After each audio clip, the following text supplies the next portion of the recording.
Welcome to the Gayest Generation, where we hear LGBTQ older adults speak for themselves. Every episode, we sit down with a different member of the LGBTQ community who laid the foundation for the freedoms we have today.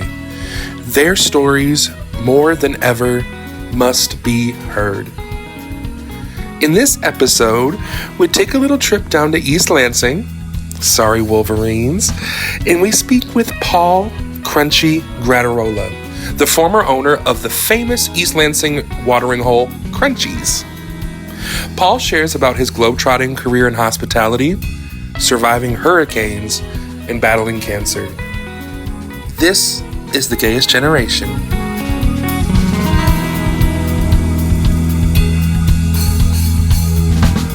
My name is Paul Leon Grattarola. I am 66 and a half years old. Hey. On May 19th, 67 and November 19th. Mm-hmm. I am a gay white man. Indeed. You know, there is no other way about it. And these interviews, it's like, where do you start exactly? And usually it's at the very beginning. Where are you from? Well, this is going to not sound good in Ann Arbor. I was born in Lima, Ohio. Okay. My dad was an engineer at Ford. And once his job there was done, they transferred him to Dearborn. I don't remember any of this. I was under 5. Mm-hmm. We were in Dearborn for a short period of time, and then were part of the Great White Flight because of the disturbances down there. So you go from Dearborn to? Yeah, to Telegraph and 14 Mile Road, Birmingham, Michigan. Okay. Which also started my, getting to know people and stuff and myself. I went to Booth Elementary and Bloom BHJH Junior High. I wanted to go to Andover, and my parents insisted I go to Brother Rice. Okay. Not happy. Yep. All right. I, at this point in time, knew that I was different. Mm-hmm. I had been playing hockey. There's a place called Carrier's Pond, right like a street over. I lived on St. Auburn. There's Cathedral and then Carrier's Pond. So we played hockey all winter.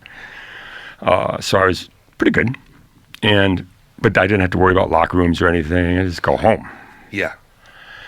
And as I grew up and started playing clubs, hockey and baseball and stuff. Again, baseball I didn't have to worry about either. I was afraid to go in the locker room because I was more interested in the male anatomy than I was anything. Certainly. As you're coming to terms with this attraction, do you know what gay is? Do you know that other people are it? No. And how does that feel? Well, it's strange because when, going to Brother Rice, you think, oh my God, all men, boys, you'd be happy. No. I had nowhere to hide. Yeah, dread. Nowhere to hide. And then I didn't shower during gym class and stuff. And I would avoid the locker room at all costs. Eventually, I came up with a plan later on down the road because I couldn't avoid it.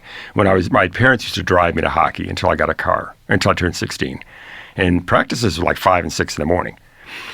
Yeah. They bought me a burnt orange Maverick on my 16th birthday. 3 on a tree. Awesome car. Yeah. And then gave me the bill for it the next day. Oh, $600. No. My mom took it right out of my bank account. They said they'd never buy me a car, ever. So, okay. But it was Brother Rice, black and orange car. Slick. Yeah. So I came up with the term I would be the first in the locker room to change, to just get dressed as fast as I can. In hockey, generally you're naked from the waist up a lot because you put your pants on and pads and skates, and then you tape up.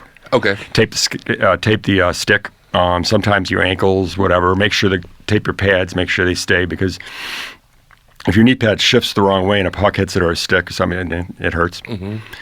And then a lot of times I just try to undress and leave. Got called out a few times, so the next thing was be the first in that shower and just rinse off and go. Sure. This is the question I always like to ask people, and it's always wonderful to see people go back to this memories. What kind of kid were you? What was your personality like? What did you do when you were a kid? Worked. Played sports. That was it. Yep. And I was Did you have siblings? One of each. Greg and Laura born on the same day, a year apart. And we love each other.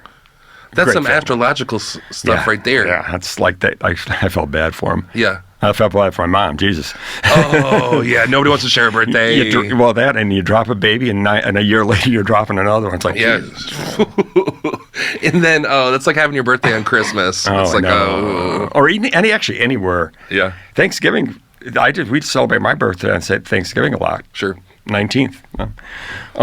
And you said you have great relationships with your siblings. Oh, yeah. That's wonderful. And you'll find out at the very end how good it is. Great. Because that's why I'm here. Okay, where was I? So, I go to Michigan State. Yep. And this is where it kind of opened up. I'm away from home, and I'm looking around. I'm saying, oh, this is cool. I know there's a gay lifestyle here. Mm-hmm. The world's opening up a little bit. Yeah. Well, yeah, a little. But two things happened that changed my life entirely. I lived in Mary Mayo Hall, one of the first men classes to infiltrate the West Circle, the Virgin Isles. Okay, they were all women. Co-ed. Yes, I see. Co-ed now. Okay. And my roommate, I roommated blind. Mm-hmm. Ended up being. So did I. Ended up being Jim Burke, who I went to high school with. Somebody you already knew. And yeah, so it was sweet. Yeah. At some point in time, we decided we're going to rush fraternities. Okay. So I'm a stoner. Mm-hmm. I was high. I got high all the time, except for at work. My parents called me in my mom called me and said, "You get home right now." And I came home one day, and she went through my stuff and found a bag of weed. And I knew I was in trouble. My dad's car was there. My dad never left work. I mean, what the fuck? So they dump it down the toilet, flush it, and I just looked at him and said, I'm just going to buy another ounce, put it in the glove compartment. I got to go to work. Yeah. And I left. That's what kind of person I was. Sure. All right. They were furious. So they refused to pay for my college.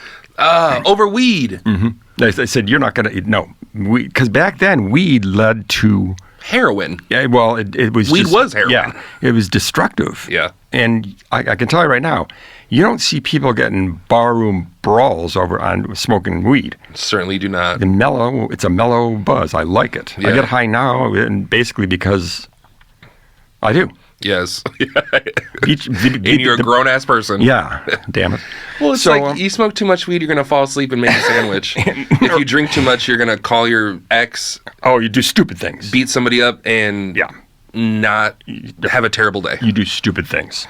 Yes. You're in good company here. You do stupid things on weed, but it's just not noticeable. It doesn't come on the radar. Or it's like harmless. Yeah. It's like, I'm just kind of stupid. It's like, I like kind of stupid.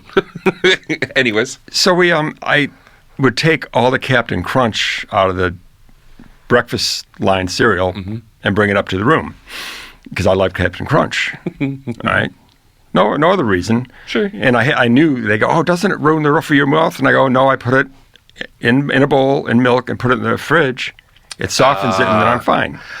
Okay, so cereal pre-soaker. That's the most controversial thing you've said. For only Captain Crunch. You're crazy, sir. Yeah, okay, that's what you're saying. You know how much Captain Crunch I ate? Yeah. They nicknamed me Captain Crunch. Yes. Oh, my gosh. All right. So I didn't like Captain at all. Don't call me Captain. Yeah. Crunch. Yeah.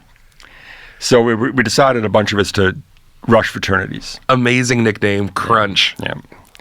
So we were rushing fraternities, and I knew that Psi Upsilon was I didn't want to get a fraternity, but they were a preppy whatever fraternity, and it was really close. Mm-hmm. Beautiful house, 810 West Grand River, if you're ever in East Lansing. Beautiful house. I can see all those big frat houses on Grand River. Yeah. So I can imagine. And it's just like the Psi U house at U of M is beautiful, Okay. but ours is brick. Theirs is not. Sure. So I dressed in my jeans, my flannel shirt, and just not preppy at all. Yeah. And I go, we go there, and back then they took pictures. And Paul Grattarola, well, they could not pronounce it. They were calling me Crunchy Granola. Okay. They accepted me. Yes. I'm like, no way.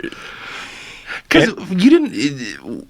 Going into the pledging process, you weren't like, oh, I really want to be in a frat. No. Yeah. I was like, yeah, whatever. Yeah, you're kind of doing your thing. Yep. And Craig Miner was my big brother, mentor. And they just never, they said, we can't pronounce your last name, so we've decided to call you Crunchy. So I'm Crunch in the dorms, Crunchy at the house. I'm going, oh no, this is, wow. By the time I graduated, no one knew who Paul was. Yeah. It was Crunchy. Even the sorority girls, Crunchy. Yes. And because I could cook, you know, those late night parties. Yes. We would come from the bar and we'd go in the kitchen, and I had a key to the pantry, and I'd make omelets, not like big omelets, like a dozen eggs in the pan. And, oh my gosh. And we would eat. So being a good cook adds to the lore of being crunchy. Yeah. It gets better, in my opinion. So I eventually moved into the house because you're pretty much required to live there for at least 1 year. And I thought, well, this is going to be it. And it turns out my roommate was gay. Wow. Art. Isn't life funny like that? Yeah. What are the chances? And then we had one of the rushes, John Kucher. Oh, okay. Tough last name. Cooch. Yeah.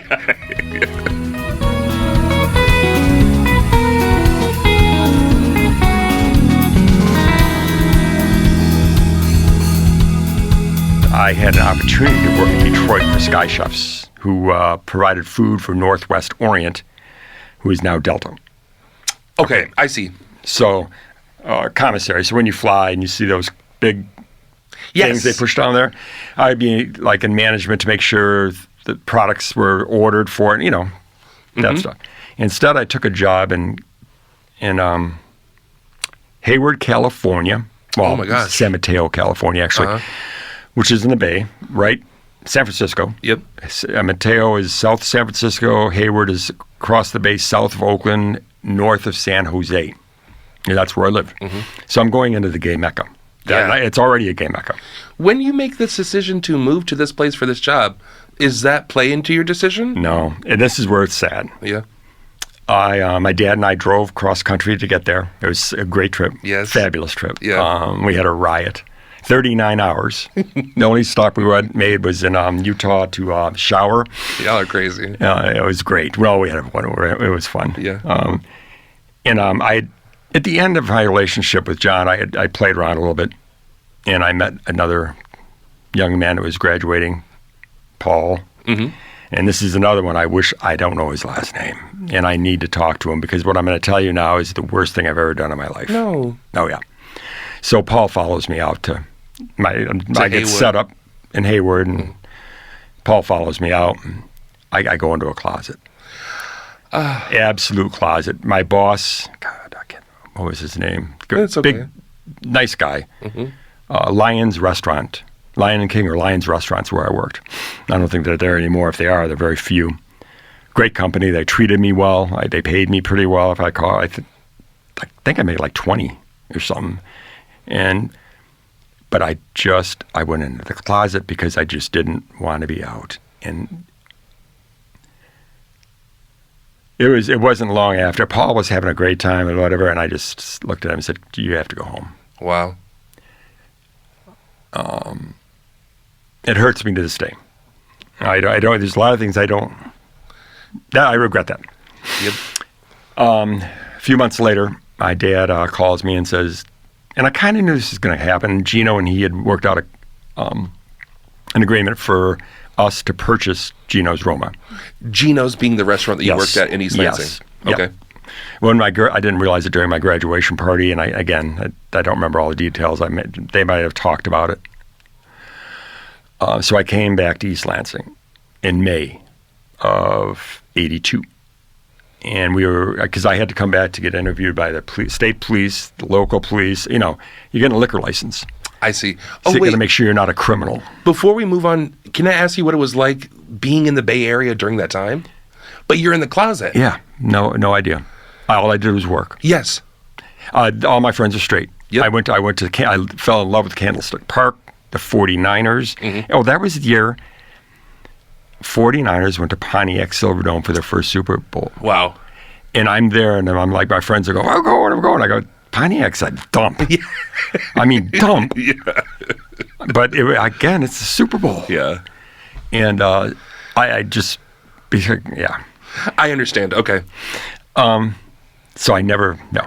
And it's sad. But we will revisit San Francisco and find out that it's really not all it's cracked up to be. All right? There was a heyday, and that heyday's over. Yeah. So we get the bar. Restaurant, really. But it's 100 seats. It's like a shoebox. It's in between Arby's and a car wash down the street from People's Church, like 254 West Grand River. Great burgers and pizza. Yeah. Michael owns it, and he owns Peanut Barrel too now.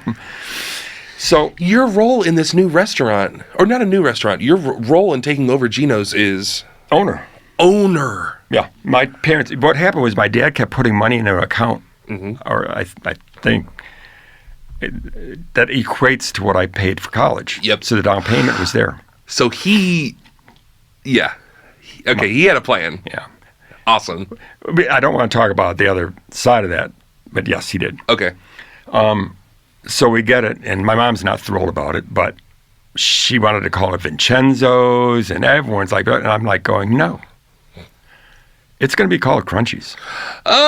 Because that's who I am, and people know who I am. Sure. I'm not going to have to do a whole shit ton of advertising. Yeah.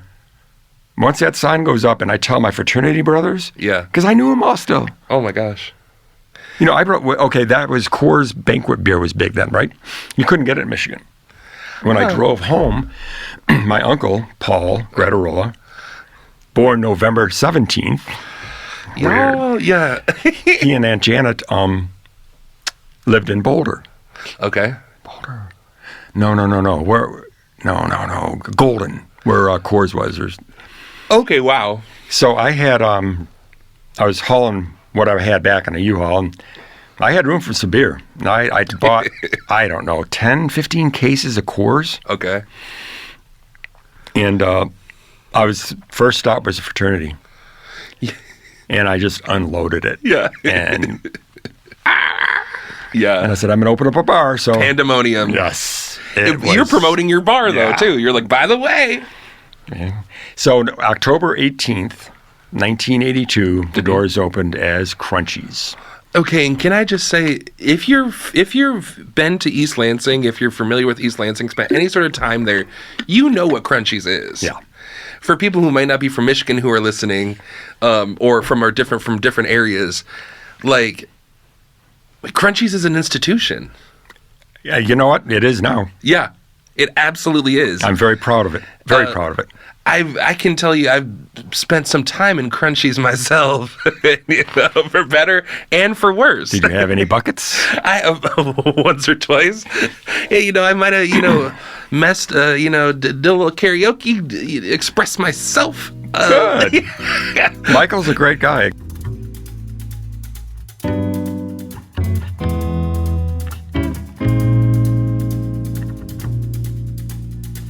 I eventually just told my staff I was gay, like in '83 or something like that. I said, I'm gay. How did they react in 1983?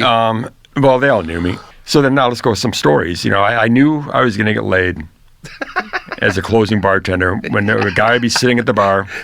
That's slim. That's easy pickings, my friend. Sitting at the bar, and we'd be closing down, and everybody say, "Well, you can tell that." So whoever, I'll help you clean up. Sure. It's like trolling. It's like trolling about, I got one. Fish in a barrel. And then, the next morning, some of them stayed, some of them didn't. The next morning, there was issues sometimes, and sometimes like, oh, what am I doing here naked? Yeah. But no one got violent, no one, whatever. I refer to it as you were having a hoe renaissance. No, I was. A renaissance of hoism. Whole new renaissance. So I started getting. I had my first couple of boyfriends there. Mark Veens, who lives in Wilton Manors with his boyfriend Bill Collins. Oh, Wilton Manors. Wilton Manors. Mark was awesome. He dated Tim Gendro and then dated me. I felt kind of guilty over that because Tim was a good friend of mine. Oh, that's how it. That's. And then we had a condo in Vegas together because he went to Vegas to see. I was a little smarter. He wanted to go to Vegas to get a bachelor's degree or master's degree. Okay, let's go. Yeah. But it's hard to have a long distance relationship when you're both in your 20s. Oh, geez. And stay faithful. Yeah. Eventually, he moved to San Francisco. Mm-hmm. I can't remember who he worked for. 89, because that was the year of the earthquake. The World Series earthquake. Yes. That's when he went to San Francisco. And then someone I hope who hears this, who's still alive and in Lansing, is Edward Charette. Piglet. Edward, tune in. His name was Piglet to me. Oh. And he wasn't a pig, no. Of course. He looked almost like a movie star. It'll come to me. Yeah. But Edward was a flaming queen. When he got drunk a few times at the bar, he'd be up against the wall, and all of a sudden he would go slide all the way down. His butt was on the floor, his knees were, his head. But people, again, he became part of Crunchies. Yes. Even the straight people to stay. That's Edward. He went on vacation with me, and I took him. My parents invited my vacation. I took him with me. Yeah. He went to Europe with me. He went to Florida with me. But the day came where I had to make a decision there, and I bought Edward an Oldsmobile, packed it up, and sent him to Detroit. Wow. Kendall, who just passed away, was his best friend and another just hysterical guy. Took him in and was pissed at me, mad. And I just, again, there's things I choose not to discuss. Yes. Mm-hmm. I was living in a beautiful house on 401 Highland, double lot, beautiful garden. I loved a garden, huge deck on the patio. Not a constant party, but the door was always open. Mm-hmm. And I was a runner then because my knees were good, and that's how I stayed in shape. Mm-hmm. And I was playing hockey. And I would go out for a 5-mile run and come back, smoke a cigarette up and drink a beer and say, what are you doing? I run so I can smoke and drink because I couldn't smoke dope anymore. And sent Edward away. And within a couple of years, Kendall and I saw each other. I was playing softball for MLSD Pronto. Okay. And I ran into Kendall at probably Menjo's because that was my favorite. And he hugged me and said, I'm sorry I ever did whatever I did to you, said to you, but I understand what happened. And he goes, okay. So that was big. It's one of those moments where you run into somebody and you weren't probably ready to receive that closure. I didn't understand what happened. Yeah. I knew he'd figure it out. Sure. What I did was rude. Yeah. But it was not uncalled for, and he figured that out. I see. Edward could not stay in the environment he was in. It was a bad environment. Okay. Like my brother worked for me. Mm-hmm. I fired him. Bad environment. Wow. My mom agreed. And then he moved in with my parents, and they had to sell the house to get him out of the basement. My brother's Greg Grattarola is hysterical. He's a combination of Jackie Gleason and John Candy, and he's a chef. Great. My God, he knows. Yeah. If you got him on this, you'd be laughing all day long. Yeah. So we're deep into Crunchies. I've had like 3 or 4 boyfriends. One, James. I came home one day and he was gone. I mean, everything he had was gone, but nothing we had bought or done together was still there. Never saw him again. Wow. And in Lansing, I was very out and popular. Mm-hmm. I mean, we had a great community. Sundays were the day everyone came back from Saugatuck in the summer, and I had pizza night and beer, and the boys were in town, and Saugatuck became my go-to place. Mm-hmm. Charles Morgan became a friend of mine who is still there, who has a beauty salon. Fabulous Fantastic. guy. He's a great guy, yes. Brian O'Connor was a, baton leader for the band. Okay, yeah. Yeah, you know what I'm saying? Yes. The head man. Indeed. Yeah, and he puts his head. Yeah. Okay. Wait, for people who don't know what Saugatuck is, can you fill us in? That is the gay mecca of the Midwest. It's a straight town, cute, artsy, fartsy town that's half gay men, the other half straight families. Douglas is part of that community, and there's a resort there called the Dunes. Yes. The walls and the dunes could talk. Not just about me, but anything. Yeah, I know. If the walls of the dunes could talk, I don't think I'd listen. Oh, I would. The dunes were just awesome. I got in so much trouble there in a good way. I had friend John, a customer, John P. Owens, had a, 40, 50-foot boat. Mm-hmm. Rye Rock. Oh, fabulous. Yep. And I'd go there. We'd just party our asses off and just, have a ball. Oh, yeah. It's really a vacation spot, too, for Chicago people. Oh, yeah, it is. That's the whole best part about it. The Chicago boys who will come up. I've never seen a bad-looking Chicago boy. Oh, my God. Well, if you go to the Eagle. If you go to the Eagle, but those boys were hot. And it's also really exciting because if you're, Saugatuck is on the west side of the state. Yeah. If you're just some little gay boy who grew up on the west side of the state, you were able to go into these spaces and see, holy shit, how big is the world? Yeah, you are. And that's really cool. At least in spending time in Saugatuck and getting to know people who also spend time there, it's like, that's a really unique function that it serves. So, we did miss a part of it. Getting Crunchies and getting it up and running. Once I got everything established, I was able to take some time off because I was there all the time. Mm-hmm. You have to be as an owner. You have to be.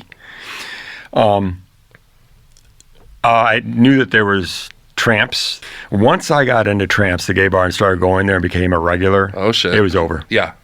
And that's how I met Charles and all these. That's how actually I ended up building good business. That's how I met Dave Ballas and Jim Sullivan, who was I met then he was the mayor. Never mind, they had that before. Does Dave Ballas was the mayor of East Lansing when I got my license? Wow. Yeah. So it's a progressive city. Yeah. Yeah. And if somebody like that feels comfortable going to Tramps, that says something. Tramps, I love that name. Yeah, that's a great name. Can you tell me a little bit more about how your understanding of AIDS especially in the Midwest, because it started coastal kind of stuff. Yeah, I said New York and San Francisco are not safe anymore, they said. And you're having this incredible time. Yep. I've been to Fire Island. Yep. I've been to P-Town. All right. Me too. Hello. And do you think I brought a boyfriend home from P-Town? Paul, you're kind of messy. Yeah, I am. Hey, nothing wrong.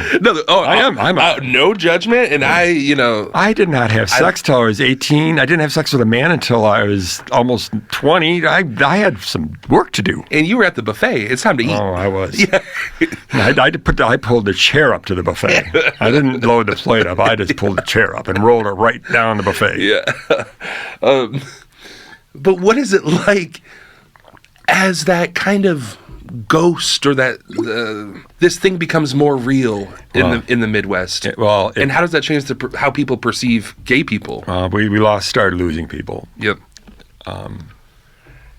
Scotty, Chris Pung, offed himself when he found out. Oh my God. Chet, same way.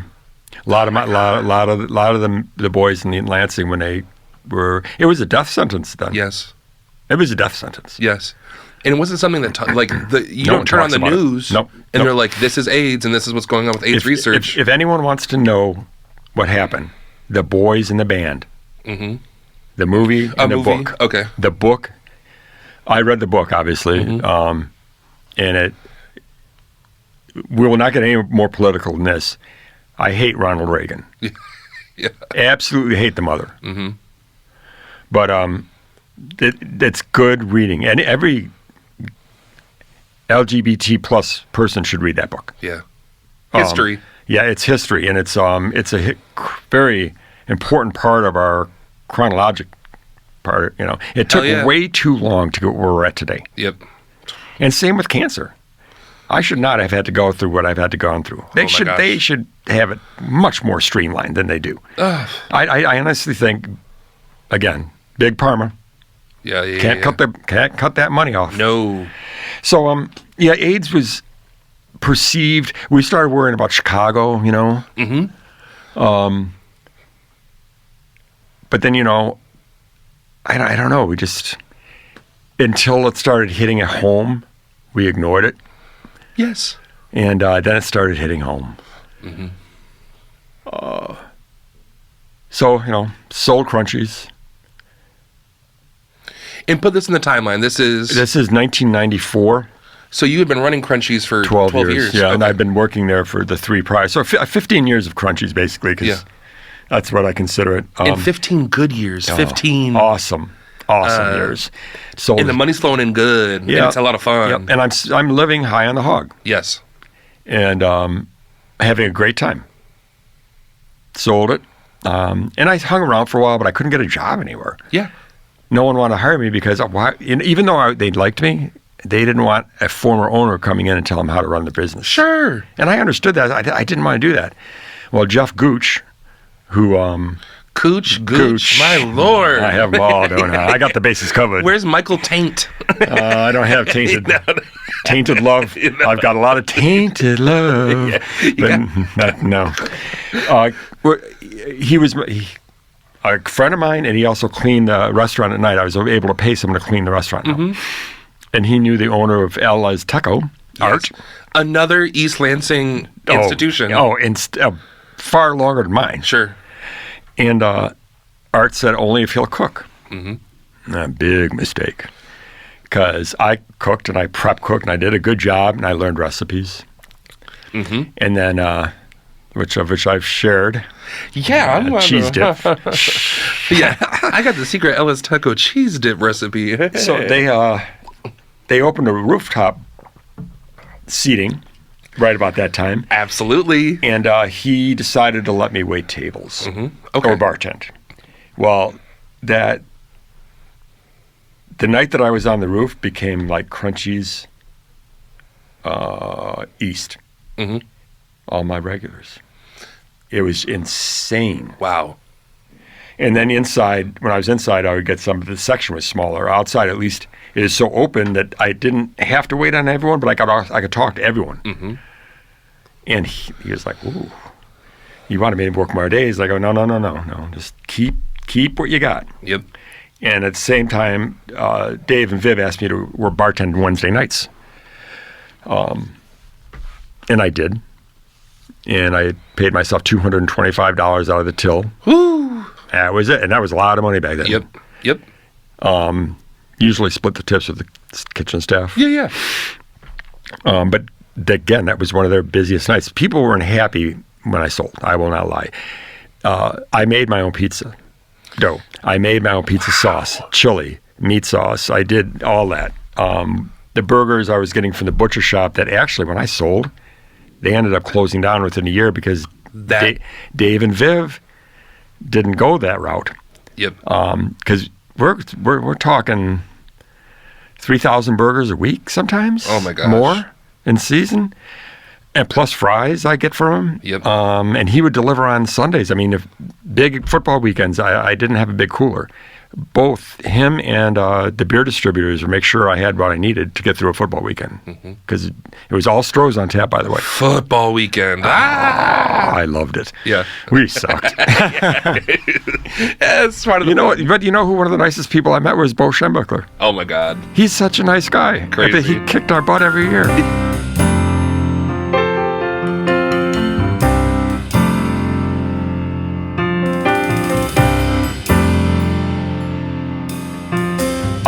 We had a 2-week window, and I opened it. I said, "Come in, follow me around, do what I do, see what happens." Let me show you how to run Crunchies. Well, at least for what I do. Yep. Neither one of them showed up for the 2 weeks ever. First morning that I am not having to wake up, phone rings. Landline, by the way. No computers, no cell phones. landline. It's Viv. Can you come show us how to close out the Visa machine? Oh, no. So I do. Go in there. Actually, I had to do the Visa machine, the deposit, show them everything. Next morning, another phone call. Next morning, another phone call. I finally said, I tell you what, you had 2 weeks to get this knowledge in. And there's always something different. I said, you're going to pay me. Yes. And I can't remember how much, but it was enough that they never called me again. Yep. I think it probably was like $500 or $1,000 every time you call me. You had invited them into... Yes. Yeah. Oh, I was so mad. Yep. I mean, because I'm not stupid. Yeah. And I'm working. Actually, the thing was, it was about 2 weeks later they asked me to bartend. Oh my gosh. And I said, okay. And I laid the law out right then. I said it becomes my bar that night, and I take $225 in my pocket. Everything else will be there. I'm not doing a deposit. It'll be locked up. It'll be clean. It'll be ready to go. That's all I'll promise you. Yeah. And there'll be money in the till. Yep. So, yeah. So, I got some phone calls. I changed my phone number. And then I decided, I need to get out. I've been 20 years in East Lansing, counting school. Yeah. And because it took me 5 years to graduate. You might as well take your time. Yeah. Well, what's the rush? I had to work. Yeah. It's hard. So, and when I say hard, $5,000 a term, that's nothing now. Man, am I glad I went to school then. About 5,000. Or was it 5 a year? I don't know. Whatever. I could sit down and cry. Yeah, I know. Oh, believe me. So I decided to fly to St. Thomas. The Caribbean island? Yes. Okay. The U.S. Virgin Islands. Mm-hmm. Just knew no one. I got a hotel. I can't remember the name of it. Yeah. Nice view, and I'm going to go spend a month, if not more, in the Virgin Islands. Gave my house to Clay and Doug, pay the mortgage payment, but it was for sale. Mm-hmm. And said, if you don't buy it and it sells, you got to move out, which became a bone of contention later. James Stock. Because his mom had listed the house. Okay. So I'm in the Caribbean, and the Ritz-Carlton, there had been a really bad hurricane a couple years prior, Diane or something like that, I don't know. And it had ruined a beautiful Italian villa, a hotel. Mm-hmm. And the Ritz-Carlton bought it, and they were opening up a Ritz there. And again, this is one of those things, I'll just go down there and apply. They're not going to hire me because, what are they going to, they're not going to hire me. And you were kind of going on an adventure. You said, I'm going to go to this place and I'm going to figure it out, and we'll see how it all shakes out. And by the way, St. Thomas taught me a lot. Taught me how to slow down. Yeah. Ooh. You do not get anything done with an islander, a local, if you do not say good morning, good afternoon, or good evening first. It has to start that way. Otherwise, they will ignore you. That's lovely. It is. Yeah. And once I figured that out, whew. So I go in, and I think Bill Brown or Bob Brown was a GM, whatever, and I'm a whitey there. Mm-hmm. Okay, yes. That's what they call you. They call you whiteys. And he hired me to do like multiple things: bank, dining room captain, room service in the morning. Wow. And this place opened up, no elevators, by the way, 3 stories, 6 or 7 buildings in an oval with a pool overlooking the Caribbean. Mm-hmm. Beautiful. Oh, God, you have no idea. Hell, the apartment I live in Sapphire Beach on Red Hook. I overlooked the British Virgin Islands. Oh my gosh. Every morning, cup of coffee, just. Well, I know, I fell in love. And there was a bar and restaurant right there. I stumbled home so often.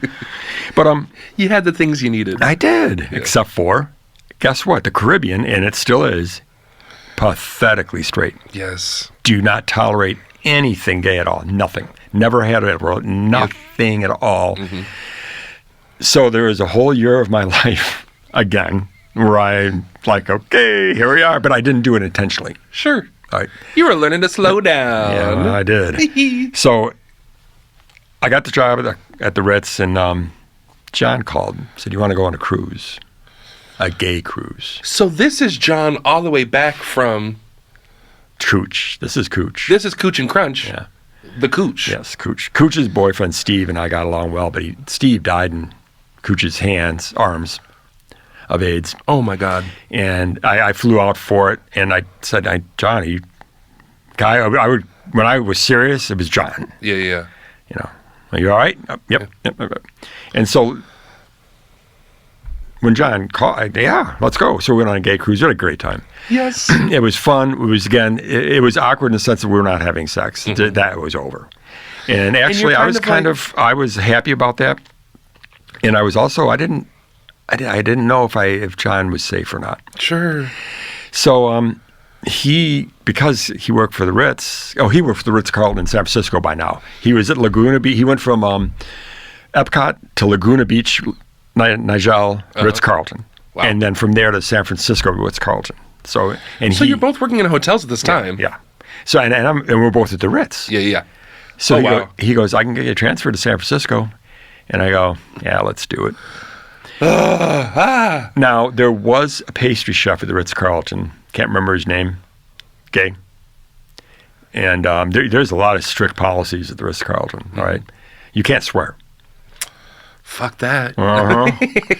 Well, apparently, and this individual, I had no idea what the name is. I can't remember. Because we'd go out to Red Hook. There's a bar in Red Hook that you sit at the bar and you'd order a margarita.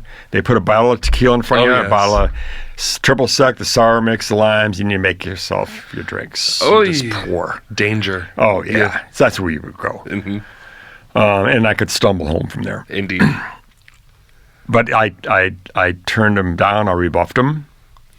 Not anywhere near. I mean, type, it just didn't have it. I wasn't interested in him. I didn't care how different place. I don't care how horny I might have been. No. Sure. And I guess one day in the kitchen, I was the front man. In the dining room. Team. Yeah. But I came back to the kitchen for something, and I said, fuck. Just like that. Well, Rabbit Ears heard it and turned me in. More to yourself. You weren't saying. Yeah, no. You were like, oh, fuck. And when I talked to the GM, he bought me a sign of paper. I go, no. Yeah. I did not swear at anyone. Yep. I didn't. And this is the stubborn part of me. It came back to bite me in the ass. Yeah. So I do leave St. Thomas. I by Detroit.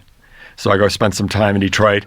And again, my hair was longer then. Mm-hmm. And because of where I was at, it was bleach blonde with green streaks in it, mm-hmm. naturally. Sun bleached and all the time in the salt water. Yep. And okay. And I walked by people that didn't know who I was until I opened my mouth. My voice is pretty distinctive. Crunchy! All these queens in Royal Oak. So I did that, and then I got out to San Francisco. And I lived with John. He lived right off the Castro. Beautiful Victorian apartment. Overlooked the city. And what a dream! You have lived in a lot of really cool places. I know. I'm very fortunate. Yes. Yeah. But there was something odd. Something was going on. I think John wanted more. Well, okay. Because we would go to bed at night, and I felt myself like this. What is that feeling? I was stiff as a board. I didn't know what to do. Yeah. I didn't want to have sex with him because I didn't know if he was sick or not. Yeah. And I wasn't going to put a rubber on, and neither was he. And you didn't feel comfortable having that conversation? No. Yep. John didn't either. But he didn't have any problem saying, I think you'd need to move out about 3 months later. So I get out there, and I go to the Ritz, and we're talking, and they're not calling, they're nothing. So John goes to HR. That letter that I signed was in my folder. They wouldn't hire me because I said fucking wouldn't sign it. Oh. So John got me a job at a place called Farallon, brand new restaurant, 250 Post Street. Mark Franz was the chef, and Coletto was the investor, the wine guy and movie guy, Pat Coletto. I learned so much and had so much fun. But now this is where I'm telling you, it's just like the city wasn't for me. So we're at pre-shift, 15 servers, managers, stuff like that, and everyone knows each other, very cliquish. And they're like, who are you and how did you get this job? because this was a really going to be a high-end place. Mm-hmm. People were killing to get into this place. Yep. And that's the kind of reputation John had, that he knew that Kathy, the general manager, and she put me in. Of course, I went through the interview process. Peter was a sommelier. Everyone was gay. Yep. But we would be in meetings, pre-shifts, even as they got to know me. And everyone's talking across what they're going to do after work. No one ever invited me anywhere. Sure. It was very cold. And I found that, like, when I went out to the bars and stuff, it was just cold. It was not a welcoming. Once they knew you weren't a tourist, it wasn't welcoming. You know where I had the most fun? Was the Eagle. Here I am, this skinny little boy, and guys like you buying me beers. I had a riot. And what he means is large men. Well, you know what? You think about it, bears. Yeah. You're a cub. The Eagle would be a place for the poor heterosexuals listening to this, would be a place where large men, usually hairy, might throw on a certain leather outfit to have a beer or two in a dark, sticky room. Yeah. So that was my bar, the Eagle, for crying out loud. Well, I walked the streets of Castro for days. I could not find an apartment. So I finally, again, no internet, right? It's you look for rent signs, or you buy the newspaper and read it. And there was an executive complex on Geary, can't remember the address though, really close to Farallon. Mm-hmm. So I got a place, executive, fine studio, $800 a month in San Francisco. Christ, I was making that in 2 nights. Sure.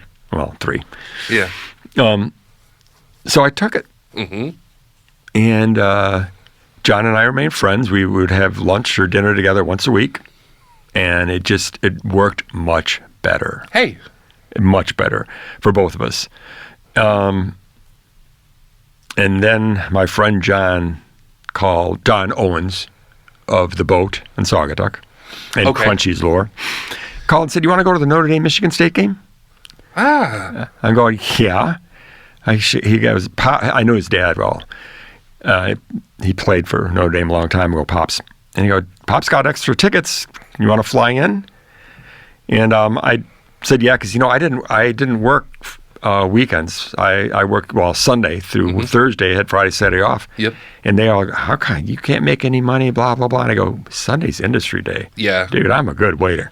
Yes, Dave, I get hooked up. Yeah. In industry day, that means people who are in the industry, other waiters and bartenders and bussers, managers come out to eat because they're off. Yep. And Friday and Saturday is what I call blood money. Yeah. I didn't need blood money. Yes. Go have your Friday and Saturdays and run your tail off. I didn't need it. Yep. So it was easy for me I just took a Sunday off. I didn't have to worry about Friday, Saturday, and flew out and just had a great time. But I saw so many people. And in a way, I have to say it might have been an effort of John to get me back, Owens, to the Midwest, and it worked because I'm flying on my first class flight because that's all I ever do. Why I do not 1B. 1B. That's where I sit. One number and one letter. Yep. And I'm one of the first ones on. Yep. The first one off the plane. My baggage is marked priority, and I'm in my rental car before the plane's even empty. You fancy. Yeah. Well, no, smart. Yeah. Smart traveling. Pay for it. You know what? And you rack up your points faster, and it's $1,000. It's $1,200. It's pampering. Sky miles, baby. Yeah, and you don't put up with people. The people flying first class are not assholes. And there's generally no kids. Yeah. All right. So yeah. So I'm in first class and I'm sitting there and I'm going, wow. I like this. Yeah, I'm going to go back. Oh, so you had that taste of home, if you will. Yeah. And you said, well, I'm going to... Well, you know what? And also I knew San Francisco wasn't what it was cracked up to be. The first time around, it was me. Yep. I closeted myself. The second time around, San Francisco put me into the closet. They just weren't interested in me. I did not. You know where I went? I went down to the Tenderloin. Yep. All right, and I got Hustlers. A very notorious Hustler open area. drug market. Yep. Yeah. Tenderloin is not a good place to go. Yep. But I would take someone out to dinner, and then we'd go out. I made sure I was very nice. And you would think... Very nice. With the community, the word community, San Francisco, gay mecca, community, the way that we treat each other is so shameful. Uh-huh. And it's not really welcoming. And it even goes beyond gay men aren't welcoming to other gay men. And gay men really aren't welcoming to lesbians. And I don't understand it. They helped us through AIDS. In the early days, they were our heart and soul of help. Caretakers. Yeah, and people were like... Lesbians are gross. Vaginas are gross. Yeah. It's like, you are a grown-ass man. Yeah. And I could write a book. They reached out to us. Yep. But, so I gave a month notice, mm-hmm. and all of a sudden I got asked to go to Martuni's is the name on Market, M-A-R-T-U, Martuni's, mm-hmm. piano gay bar, martini bar. So the boys asked me, some of the older boys, to go out. Mm-hmm. Goodbye. So we I had a good time, blah, blah, blah, and I finally said, why does no one ever ask me to go out? Yeah. You came in and no one knew you. You got a high-end job because you knew someone. They said you didn't cut your teeth. Yeah, and on top of that, they didn't like. I didn't sell their wines. Peter loved me in a way because I was honest. I didn't know a lot about wine then. So I was sold what I was comfortable with. Yeah. They weren't the they weren't the $100+ wines. I remember the one was Sonoma Cutrer. And it's like a stick of butter. This right here. The finger on the tip of the nose, push it up. Yeah. Snob. Yeah. Well, the stick of butter is $52 on the check, and I'm getting 20% plus on that. And I had a couple Mekong Villages wines, but anyway, you weren't going to play the snobby game. No, is what they were saying. And I'm not a snob. Yep. I can't even try to be. Oh, except for first class. I don't consider that snobby. I consider that smart. It's a smart way of spending money. Yeah, hey, I hear you. So I went back, and I lived with my brother, which in Kego Harbor, Summers Road, and I worked at Maria's. One of my former employees. We'll get to that name. It's amazing how people come back in and out of your life. Yes, they do. Yeah. I found a place to live on the beach. Wow. For rent. I'm not owning. You don't want to own because it's what happened 12 years later. Oy. Got a job at Yucatan Beach Stand. And I started there, and I ended there. That's where I retired. In between, I've been single since. Mm-hmm. I've not had a boyfriend since, well, let's put it out there, Derek Lane. Mm-hmm. That's the one that that was the worst experience. I paid for all my sins with Derek, all right? Except for Paul. Yep. I paid for all my sins with Derek.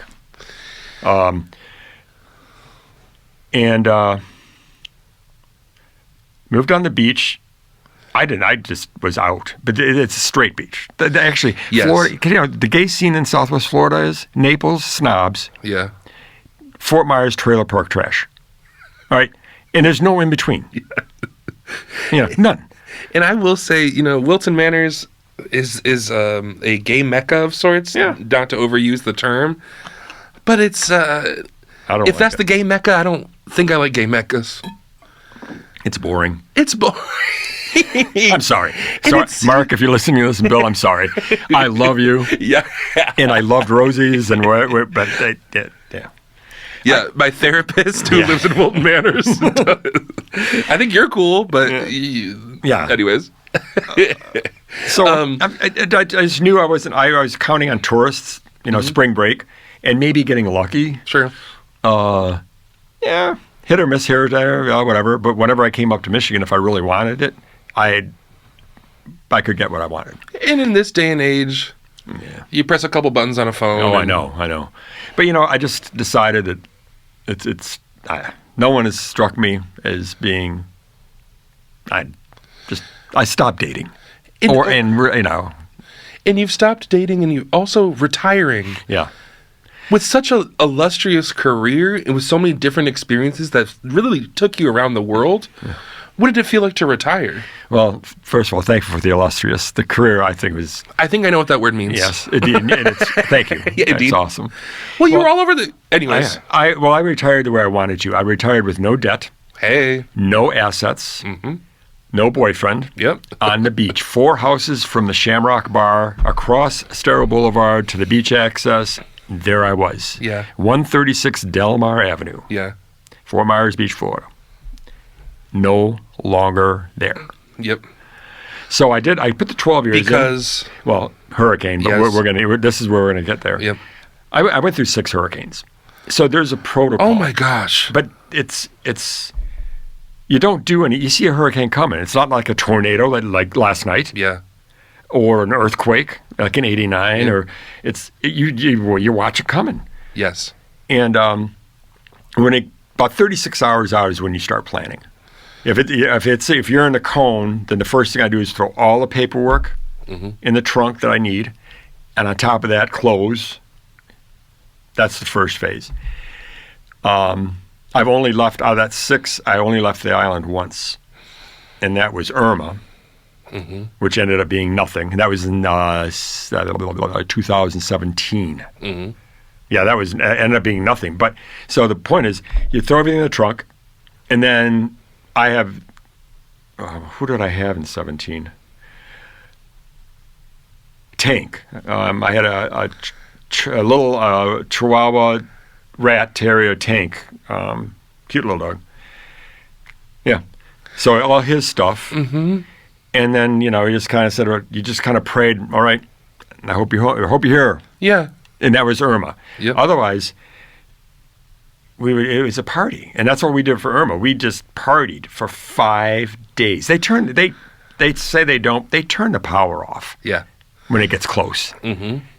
Because when the lines start snapping, I'm not stupid. They go, we don't turn the power off. Then how come the power went off 12 hours before the hurricane even got to Florida? Yeah. It's right here, Yeah. Buffalo. What you're saying is you board the doors and windows and all that stuff, and then you and your neighbors come together and have... No, we don't do that. Yeah. We just get off. We would have just... Well, they would. I didn't board. I didn't own. I didn't board. Sure. Yeah. The landlord would have to come and board. Yeah. Anyway, he really wasn't going to do that. Yeah. And it was a 70-year-old cottage. It was a cute 70-year-old cottage set back off the road, 7 palm trees. I mean, I had a great place to live. Even my mom was impressed, which that's saying a lot. My mom and my sister liked where I lived. That's saying a lot. Yeah. Too small for them. Sure. But I'm used to small places. Yeah. I like small places. You're a person. Yeah. Yeah. I don't need bedrooms. I don't need... The one time I had a 2-bedroom place on the water, I had more visitors than I ever wanted. No. That was great in the beginning, but they didn't understand I had a full-time job. Yeah. The curse of a spare room. On the water. Yeah.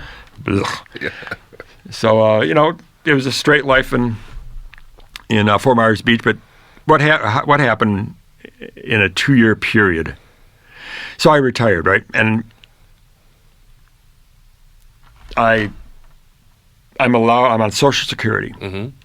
I get a $2,100 check a month, and damn, that first check went in, I was dancing like a giddy schoolgirl. Yes. It was free money. I was like, woohoo, doo-doo. Yeah. And the company I worked for wanted me to run their offices, 2 of the offices. Mm-hmm. Yucatan, which I worked at, and then a tiki bar right next door. Counting money, there's the total of 12 bar bags, $500 in each, 2 bar change boxes, $1,000 each. And my job 4 days a week was to come in, get all the bags were in the safe, get them all out, make it 500, make the deposits work, do the banking, pay the bills. I didn't have to hire anymore or schedule or talk to customers or anything like that. And like I said, it was 4 days a week, 2 hours a day, maybe 3. Nice. I could make $360 a week and still be under Social Security. Mm-hmm. And then they gave me a credit card with a $1,000 a month bonus. Oh, okay. I had to make a spreadsheet, and I made the spreadsheet. Yeah. So on 1/4/21, January 4th, 2021, because that was the last day of a pay period. That's how I function. It didn't have to be 1/1. 1/4. I can go 3 more days. Yeah. I retired. So that was 21. And I just living a great life, right?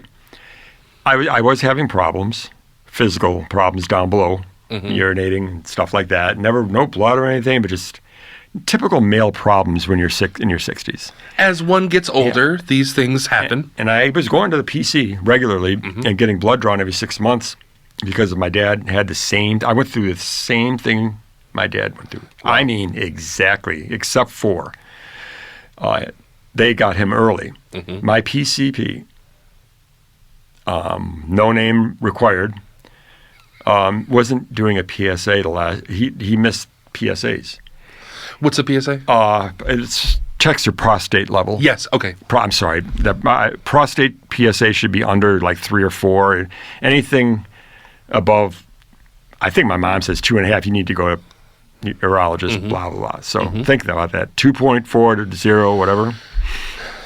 And again, something's wrong. So yes. I go to my May, because I made it on my birthday and every 6 months. Mm-hmm.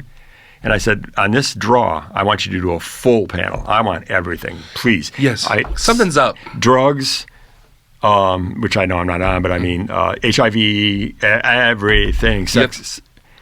We're looking down. We're checking everything. Yes.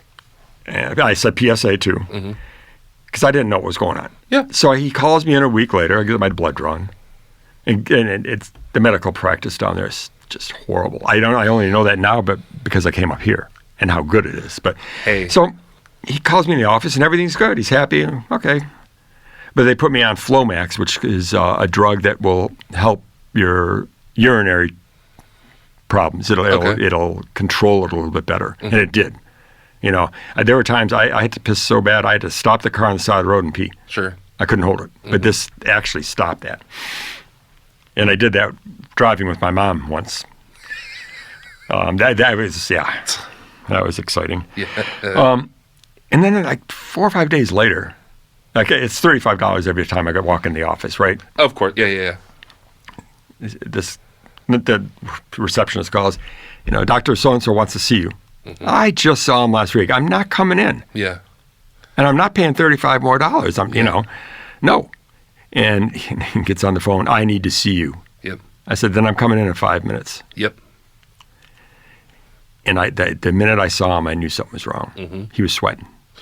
And I'm like, what the fuck? Yep. So we sit down. What am I walking into? And he sits down and he goes, your PSA was 64. 64. 64. It's supposed to be between 0 and 2. Yes. Okay. So I took it amazingly well. I said, then get me into a urologist. Yeah. And he did. Paul, his first name is Paul, and I'll think of his last name later. It begins with a B. Paul Breton in Fort Myers. And I didn't know this at the time, but he had a 6 or 8 week waiting list. I was in within a week. Okay. So I see Paul. And again, I remember some of these things. These are my memories. I should have said this before I wanted to. Anything I say is what I remember. And if someone remembers it differently, then get a hold of Jacob and absolutely and set us on the right course. And that is the nature of memory. Yeah. Memory is not a machine. It's not a Xerox machine. It's a malleable thing. Yeah. And to ask anybody to completely accurately recall something from yesterday is an impossibility, at any rate. Although I do have selective memory. I mean, I can recall some stuff that my nephew goes, oh my God. And I'm right. He looks it up on his phone and goes, Well, all the dates and names. Yeah. I'm like, oh my God. And I can't remember what I did yesterday. Yeah. So, Stoner. yeah, I was stoned. I'll tell you that story too. We're really off mic though. So I meet him, and we're in the discussion phase, and he's got my chart up, and he goes, "So you're 64, blah blah," and I go, "What was I the last PSA?" He goes, "Well, this is 3. You went 3 without getting a PSA. The PSA before that was 9." So 2 years prior, I should have been sent to him. Yes. So he goes, my thought is, let's go. What are we going to do now? Yeah, let's go. Because I knew I was in trouble. Stage 4 is what it was. They biopsied my prostate, 12 biopsies. Not one came back with less than 70% cancer. I was in the weeds. Yep. Hip bone cancer, lymph node, and we later found out colon. Yeah. So we set me up on a pill called Xtandi, 4 of them actually, because I wouldn't do a port for chemo. And I call it a chemo pill, but they don't. But this is it's specifically for stage 4, 5, late stage prostate. Nasty pills, 4 of them a day. Any of you out there know what I'm talking about that have gone through this. That's why I started getting really high again, because the side effects were not fun. Because it's painful. No, not painful. It was very, you ever crack your knuckles? Yeah, hell yeah. Every joint in my body felt like that for like hours. And so you get high to, I couldn't get comfortable. Yes. And then I knew we were going to go through radiation, pinpoint radiation, and that was going to be in Jacksonville, Florida. Mm-hmm. And I was going to spend 2 months up in Jacksonville. And the one good thing is they had everything set up. They had a place for me to live with my dog. Wow. And the rent was reasonable. Yep. But it's 2 months, whatever. So we're working on that. So we're coming on August of 2022. The bombshell happened in May 2022 that I was sick and I was getting whatever. And not to be ignorant, but what is it like to receive that size of news? I guess it didn't bother me as much as it should have, because I knew something was wrong. I just knew it. I just was so mad at my PCP. I actually called Millennium Group and said, you need to remove that man. Yeah. And I told him why. Mm-hmm. And the audacity of the office to call me and say, you got an appointment in November coming up, and I go, I am not going. You will never see me again. No. I said, all you got to do is look at my charts. And I hung up on him. Yep. So August, things are just rolling along, right? Yep. And you're focusing on these appointments, these treatments. Yeah. And you got your game head on. Yeah. And you know what? I'm still functional at work. Mm-hmm. I'm functional in every respect, aside from the fact I got hormone shots too. So this is going to be a good one. My balls shrank to the size of raisins. Okay. All right. Raisins. All right. And let's put it this way. I turn into a girl. Mm-hmm. The hot flashes, menopause. Okay. All the time. I break out. We would laugh. Just laugh. You can't do anything but. And there's so many parts of cancer treatment that I think people who don't have family members or were experienced it themselves, there is a myriad of ways that your life is affected. Yeah. Your brain, your balls, your body, you name it, your joints. Anyways. It's weird. So this Hurricane Ian was out there in September of 2022, and it's south of Cuba. And it's just kind of sitting there. It's not doing much. We're not, whatever. Another hurricane. Yeah. We know how to do this. Yeah. And then I said, I think everyone agreed. When it passes Cuba is when we're going to worry, because then it'll be in the Gulf. Yep. And the Gulf waters we're just too warm. They always are. That's why the hurricanes thrive. Yep. And we became part of the cone, like a major part of it. So load the trunk, Yep. Get everything ready. Not going to leave the island, though. We're going to stay at the hotel, Lighthouse Inn and Suites, that the company owns. Okay. Where the Tiki Bar is, and the Yucatan Beach Stand owners, same owners. And I was in room 301, and there was like 45 of us, all employees living there for the week, because, we thought we could live it out, ride it out there. Sure. All right. And I finally locked up the house Tuesday afternoon. The bank called. David at the bank, Wells Fargo, called Monday and said, we're not going to be open Tuesday, Paul, for deposits, because I had it down to Tuesday and Saturday. And that's all I was going to the bank, because it's off island. Yeah. And driving over the bridge coming back, for those of you who know Fort Myers Beach, understand. Those of you who don't, it's like one lane each way over a bridge, and it can take up to an hour and a half to 2 hours. Oh. I used to bring a large coffee and not touch it until I got into traffic and I had something to drink on while I was waiting.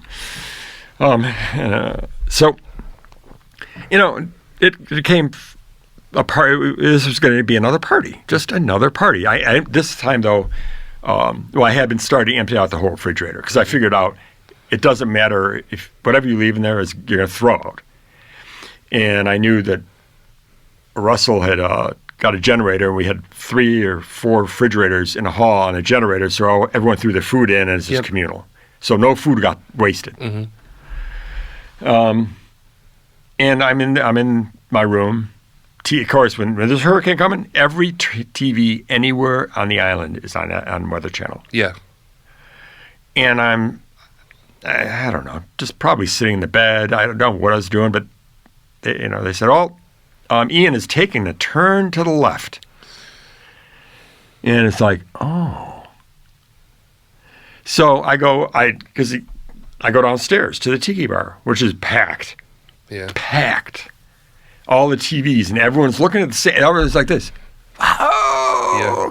So I got a pizza, beer, and we just sat and partied. And you're saying that when it turned to the left, that means it's going somewhere that's not where we are. Yes. Yes, it's turning away from the coast. Yes. Take a left-hand turn. And then when I went to bed that night, that's where we're at. 6 o'clock in the morning, pounding on the door. I heard the wind over the course of the night. That's natural. Pounding on the door at 6 o'clock in the morning. It's my duplex mate, Sean. I open the door. Ooh. 3 guys run in, 3 dogs, 2 of us to close the door. Yeah. And I'm like, whoa, what's going on? And I was fine with it. I told him all why. He had a key, but Sure. Yeah. If you can't ride it out, this is where I'm going to be. Yep. And they go, oh, it's bad. They go, it's going to be bad. And I said, oh, shit, do we need to leave here? And, and Sean brought life jackets. And he goes, listen, we got life jackets. Yeah, at least we'll live. We need to figure out what to do with dogs. I mean, the dog I have now, Vinny, I could put him in a life jacket. Yeah. He could not. Sean had a big black poodle, Alfie. Oh, my gosh. And it was 12, 14, all day Wednesday. All day. And into the night, we got battered and battered. We were watching cars float in the parking lot that were left down there, just floating. Yeah. The little ones. And, what's going on through your head? How do you feel? We were scared. Yeah. We were petrified. Yep. And there was nothing going on. The kids wanted to smoke a cigarette. I want to go on the balcony. And I go, just smoke in here. It's no smoking room. And I said, do you think I give a shit? Yeah. If you go out there, you're going to blow off the balcony. Yeah. And the water, we're on the 3rd floor. The water was lapping up on the 2nd. Oh, my gosh. Balcony. Yeah, least of your problems. I'm like, dude, just smoke. Yeah. We finally just got high and went to sleep. When we woke up Thursday morning, the 29th, it was like today, crystal clear. It was a Chamber of Commerce day, and I was afraid of the heat, no power, heat. It was like 72 degrees. It was beautiful. There is Margaritaville that they had built, and it was not finished, but the structure was there. It's literally right across the street from the Lighthouse Inn on Fifth Avenue, Fifth and Crescent.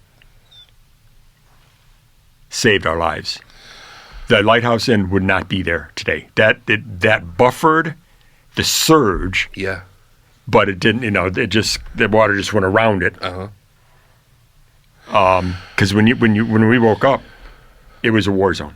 Oh my gosh. There were whole blocks of buildings on the water that were gone. Gone. It was a cottage. It was a sleepy cottage island that had a little bit of modern to it, and 60% of the buildings were probably gone on the island. And what's it like to walk through that kind of destruction? What's going on in your head? Zombies. Yeah. All of us were just walking like, oh my God. 7-Eleven, blown out. Food, everything. I mean, the middle of the street was sand, air conditioners, chairs, cars. I mean, everything was all over the place. Yep. I walked right by Del Mar. The Periwinkle Motel and the Shamrock were gone. Completely gone. Just gone. Buildings gone. Yeah. And their roof was about one house before mine.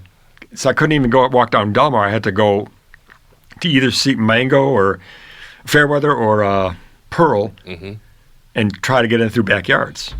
And Are people just weeping and no? There was no crying. There was like just literally shocked. A numbness. Numb. Yes.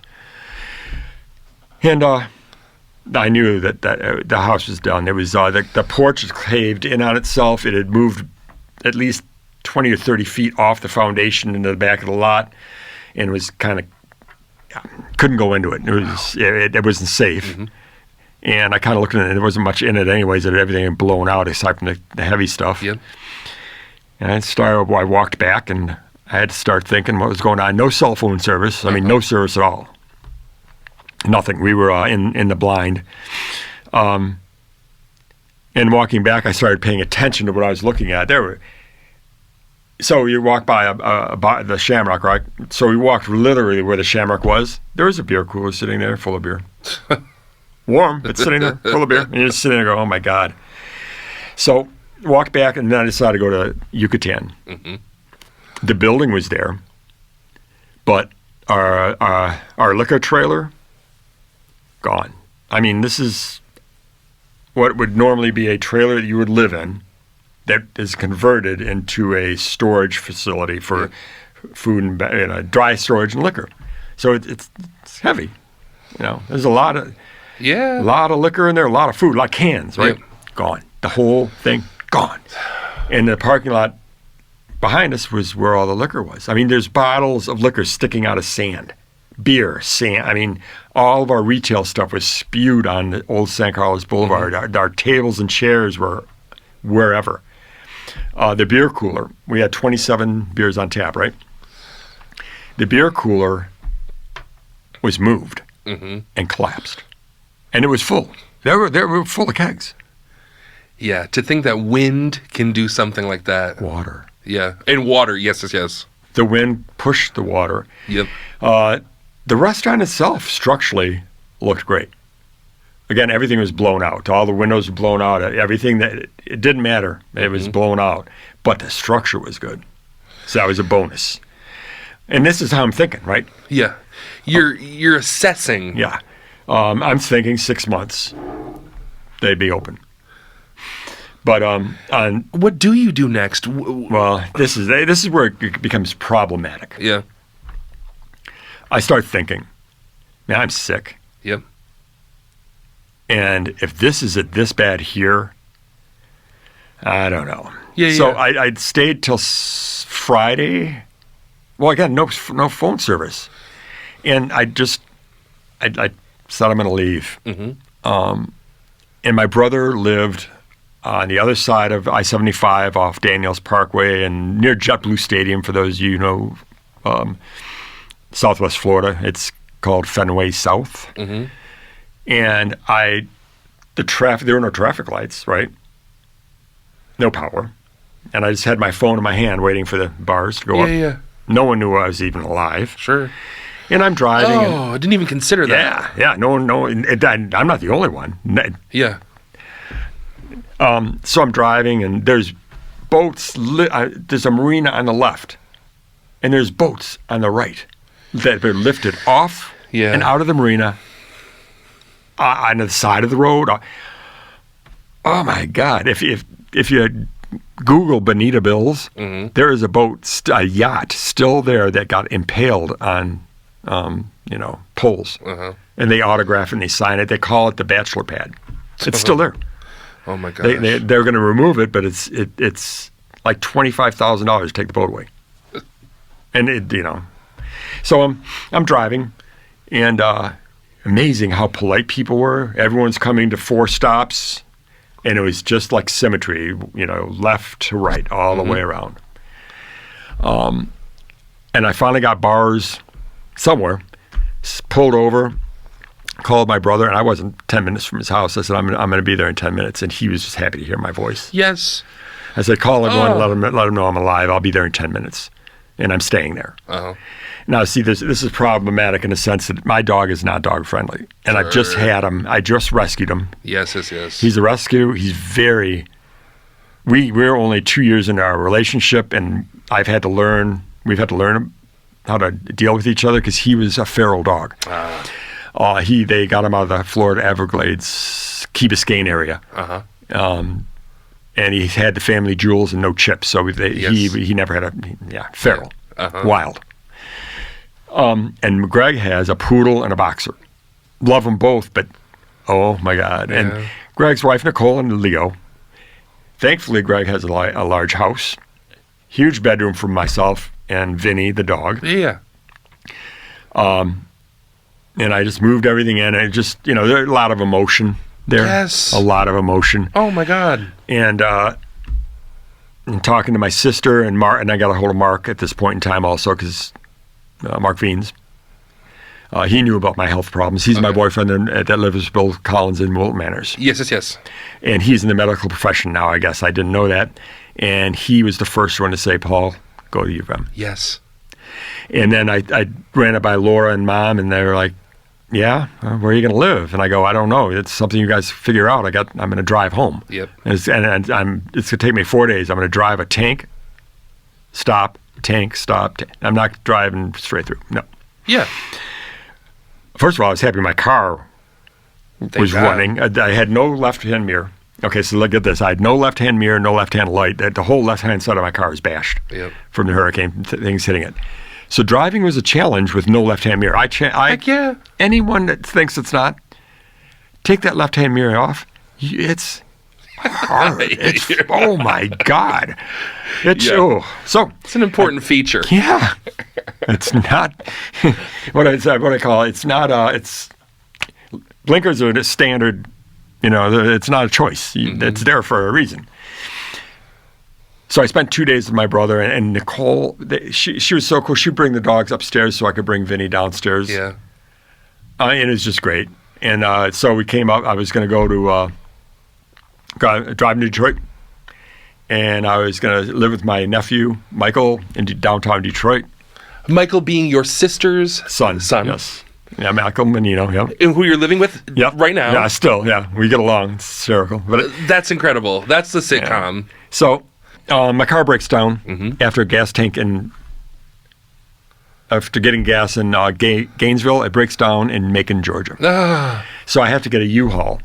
I get the last truck with a carrier. And I drive home. The only time I've ever been happy to see the state of Ohio was driving home. It is flat. I was just, thank God. Yeah. Hauling that car, but I had a left-hand mirror. So I get there. Michael and I meet at I-75 and Mac at the McDonald's, and we offload the car, and it's drivable, but just not more than 55. I knew my car was not working. I knew. It was a BMW. I know, I pampered myself. Yeah, 2008 hardtop convertible, double turbo. Oh. That car. My nephews love that car. So I get here, and my mom and sister had converted Michael's. He lives in a condominium in East Lafayette, so it's east of downtown, a mile east of downtown, and a little bit 2 miles south of Belle Isle.